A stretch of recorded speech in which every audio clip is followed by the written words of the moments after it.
ये एफएमएस जैसे जो ट्रस्ट हैं, ये इनके दिल में ये बात आई और इन्होंने सादात इकराम की इज़्ज़त अफजाई के लिए और उनकी इस ज़रूरत की तकमील के लिए अतियों की शक्ल में, तोहफ़ों की शक्ल में ये राशन और ये कपड़े वगैरह जो है ना आज यहाँ पर फराहम किए हैं।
बिस्मिल्लाहिर्रहमानिर्रहीम। अल्हम्दुलिल्लाहि रब्बिल आलमीन। रमज़ानुल मुबारक का बाबरकत महीना चल रहा है। हम देख रहे हैं कि हर शख्स अल्लाह को राज़ी करने के लिए अपनी ज़कात भी अदा कर रहा है, सदक़ात व खैरात से भी काम ले रहा है और अपने अतियात और लोगों की इमदाद में भी मसरूफ़ है। और मैं अल्लाह से दुआ करता हूँ कि अल्लाह ताला मुसलमानों को और मुखय्यर बनाए, ज़कात के मुताल्लिक़, दीगर सदक़ात व खैरात के मुताल्लिक़ उनके दिलों में और जज्बा पैदा करे, गरीबों की हमदर्दी और मफलूकुल हाल लोगों को तक माल पहुँचाने का उनके अंदर तौफ़ीक़ अता फ़रमाए। आज जिस मौजू पर मैं बात कर रहा हूँ वो तमाम मौज़ूआत से हटकर है।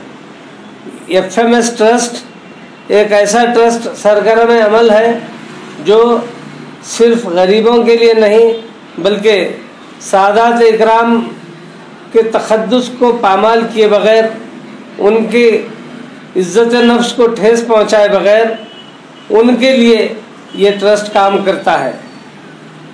हम तक आज एफएमएस ट्रस्ट के लोगों ने ये राशन और कपड़ों वगैरह की इमदाद पहुंचाई और उनका ये कहना था कि वो इस तरह से उन सादात इकराम की मदद करना चाहते हैं जिसको आम तौर पर लोग नज़रअंदाज कर देते हैं। हकीकत बात भी ये है कि अल्लाह के रसूल सल्लल्लाहु अलैहि वसल्लम ने कहा कि सदका और ज़कात हम पर हराम है। तो ये हमारी मिल्लत की और कौम की ये ज़िम्मेदारी है कि हम जो है ना ऐसे लोगों का ख्याल रखें जो अपना ना हाथ फैलाते हैं, ना जो है ना वो सदका और ज़कात का कोई माल ले सकते हैं। दरअसल सही बात तो ये है कि एक दौर था कि अल्लाह के रसूल सल्लल्लाहु अलैहि वसल्लम ने बैतुल माल से उनके लिए एक अलहदा से जो है ना तरतीब बना दी थी खुम्स के एतबार से कि उसका 5वां हिस्सा सादात इकराम को दिया जाता था। और यहाँ आज ना कोई इस्लामी ममलकत कायम है, ना ऐसा कोई ख़ास ख्याल सादात इकराम का रखा जा रहा है। तो ऐसे में फिर सादात इकराम की मदद करे तो कौन करे। ये एफएमएस जैसे जो ट्रस्ट हैं, ये इनके दिल में ये बात आई और इन्होंने सादात इकराम की इज़्ज़त अफजाई के लिए और उनकी इस ज़रूरत की तकमील के लिए अतियों की शक्ल में, तोहफ़ों की शक्ल में ये राशन और ये कपड़े वगैरह जो है ना आज यहाँ पर फराहम किए हैं। ये तमाम सादात इकराम को तकसीम किए जाएंगे। इनके जो आधार नंबर हैं और मोबाइल नंबर हैं ये इस एफएमएस ट्रस्ट को भेजे जाएंगे ताकि उनके पास रिकॉर्ड भी रहे और वो जब चाहें उन्हें फ़ोन कर कर या आधार कार्ड के पते पर वहाँ पहुँचकर ये दरियाफ्त कर सकें और उनके हालात मालूम कर सकें कि ये सही लोगों में ये इमदाद तकसीम हुई है या फिर नहीं। तो इस तरह ये जो इक़दाम हो रहा है, मैं एफएमएस ट्रस्ट का मशकूर हूँ कि उन्होंने ये इमदाद हम तक पहुँचाई और हमारे ज़रिए सादात इकराम तक ये बात पहुँच रही है। मैं चूँकि जमीयतुल मशाइख का सदर हूँ, इसलिए मेरी ये जिम्मेदारी थी कि मैं उन लोगों के बारे में ज़रूर सोचूं जो मफलूकुल हाल हैं, जो परेशान हाल है, जो माशी एतबार पर कमज़ोर हैं, जो न किसी के सामने हाथ फैला सकते हैं, न किसी से मदद मांग सकते हैं, और न जो ज़कात और सदक़े के पैसे उनको हाथ लगा सकते हैं।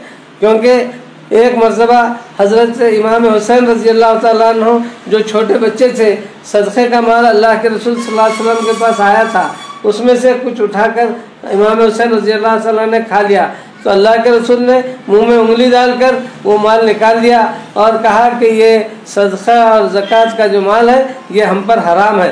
तो इस तरह जो अहले बैत से ताल्लुक़ रखने वाले लोग हैं, जो सादात इकराम हैं, उन पर ये माल तो खर्च नहीं हो सकता। फिर अतियात और जो है ना इमदाद और तोहफे वगैरह ही जो है ना उनको दिए जा सकते हैं। तो ऐसे में मैं तमाम सुनने वालों से इस बात की गुजारिश करूँगा कि अगर आपके सदक़ा और ज़कात से हटकर अगर आप कोई माली मदद इन सादात इकराम की करना चाहते हैं, जो बदरजा अतम बहुत ज़्यादा ज़रूरी है इनकी मदद करना, तो कर सकते हैं। आप हमसे राबिता कायम कीजिए ताकि उन सादात इकराम को सही मानों में हम उनके तक़द्दुस को समझ सकें और उनकी मदद कर सकें। अस्सलामु अलैकुम रहमतुल्लाहि व बरकातहू।